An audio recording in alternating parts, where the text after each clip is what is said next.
Hey everyone, it is Willow. Welcome back. I wanted to touch upon this topic because I feel like in today's society it is so easy to lose sight of yourself, especially because there's just so many different people and directions pulling you into trying to tell you what is right and what is wrong. And it's also one of the biggest things that happens to us as we get older. When we are young children, we are literally the purest, most best version of ourselves. And then as we get older, the world shapes us and tells us who we should and who we shouldn't be. I first wanted to ask you guys the question as to where do you not feel safe to be yourself? So, along the lines, was there this fear of abandonment? Was there a lot of criticism, invalidation of your feelings or emotions?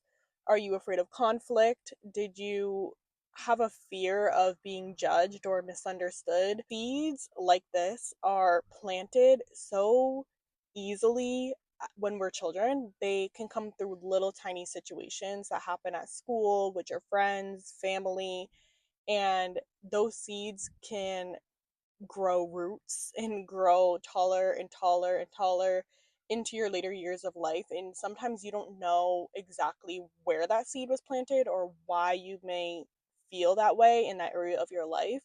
But it's so important to do that inner work and to reflect and look at where it could have potentially came from. That way, when you do come into situations that trigger um, that potential emotion or feeling or trigger where that seed had become planted, that I can't be this type of person in this specific environment, or I'm not safe to be who I am when I am doing X, Y, and Z, because it helps you prevent further situations that may actually come in contact with that seed and then prevent you from blessings. You have to get deep into knowing where that seed was planted. And honestly, if I'm going to tell you the truth, there was probably some type of emotion or feeling that sparked being your intuition when you heard me say, where do you not feel safe being yourself?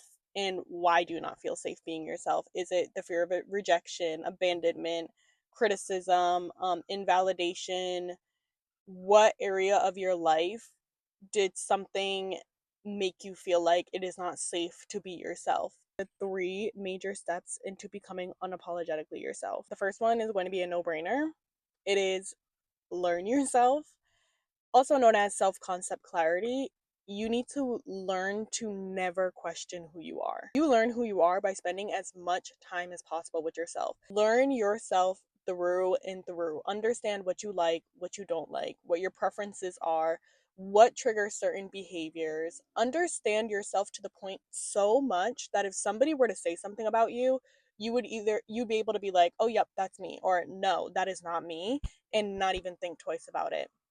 You can spend time with yourself by finding things that you love to do, or any type of like exercise practices, going to classes by yourself, journaling, doing self um what are those practices, like self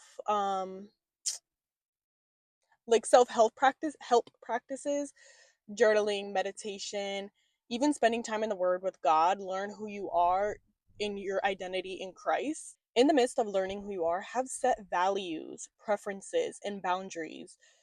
Have Stay so firmly and rooted into that you cannot be shaken. Once you figured out who you are and truly know yourself down to the core, to the point where somebody could not tell you anything about yourself in a toxic way, because obviously you still want to be able to learn and grow, but you know yourself so much and you have spent so much time with yourself. Once you've gotten to that level, your next step is going to be to have low dependence on external validation. In other words, who gives a if you are not somebody's cup of tea? You learn to not have dependence on external validations by valuing your internal standards way more than what anybody else thinks. You want to prove everything to yourself. You're not proving yourself to other people. You have beliefs and values and morals within yourself that you are like, hey, I don't disrespect myself by going against what I believe in. I don't care what you think about me for not doing it. I don't care if you have a problem with it. I'm going to do it because this is what I truly believe in and this is what my morals are, and I trust myself more that I know I'm making the right decision for myself rather than doing what you would want me to do. It's no longer about how you're being viewed by other people or how other people view you, but it's about yourself and how you're treating yourself and what you're doing to be able to maintain the internal standard for your expectations for yourself. Wanting to prove yourself more to yourself rather than to other people does not make you a bad person, and it does not dismiss other people as well. As long as you're being respectful, I think that it just shows that you do not mold or shape or make decisions based off of if you're going to be socially accepted or not. When I think about this pillar, I think about how we hold expectations for other people, and when they do not meet that expectation, we feel betrayed. It's so strange how we don't do that for ourselves. Like, we do not create these expectations for ourselves, and then if we don't meet these certain expectations, we don't feel like we are betraying ourselves. And I think that's a very slippery slope to have because it can make you bend your own rules and bend things about yourself and that you wouldn't necessarily like do or allow people to do to you, not having standards or not having like a deadline with yourself, and then other people can cross it, and eventually it just creates this slippery slope where you are betraying yourself again and again and again because you do not set these expectations for yourself. But with other people, we do that, and it goes to show that sometimes we value other people and how they should be living their lives more than ourselves. And that means that we are just not allowing ourselves to not be dependent on external validation or external circumstances, people, behaviors, and how they're showing up in our lives. Third one is having extremely high self acceptance. This means loving yourself for exactly who you are in all areas of your life, your strengths, your weaknesses, your bad moments, your great moments. You feel so whole because you have the highest acceptation for yourself. You don't even feel any type of emotion when other people accept you because you've accepted yourself first. So therefore you're not always chasing after that high. People will always want external validation because they have been in a space where they don't accept themselves and they don't see themselves in a very high light as maybe somebody else does, and then they constantly just chase after that person's approval or other people's approval because it feels like a drug, honestly, to continuously chase that high that people are giving you when you feel accepted by other people and you don't accept yourself. It kind of creates again that standard, that expectation that, hey, if I accept me and I accept you, you should also be accepting me. Just very simply. And if you don't, then that's not my problem because I accept myself.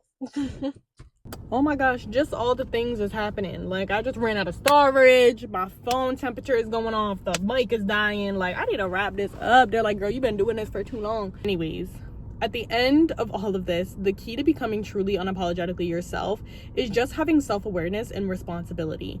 The self-aware of who you are, again, those triggers, understanding how you move and behave in yourself and other in your life and in other people's lives, how you go about just making decisions, and whether that is coming from a truly like discerning place or if it's coming out of fear.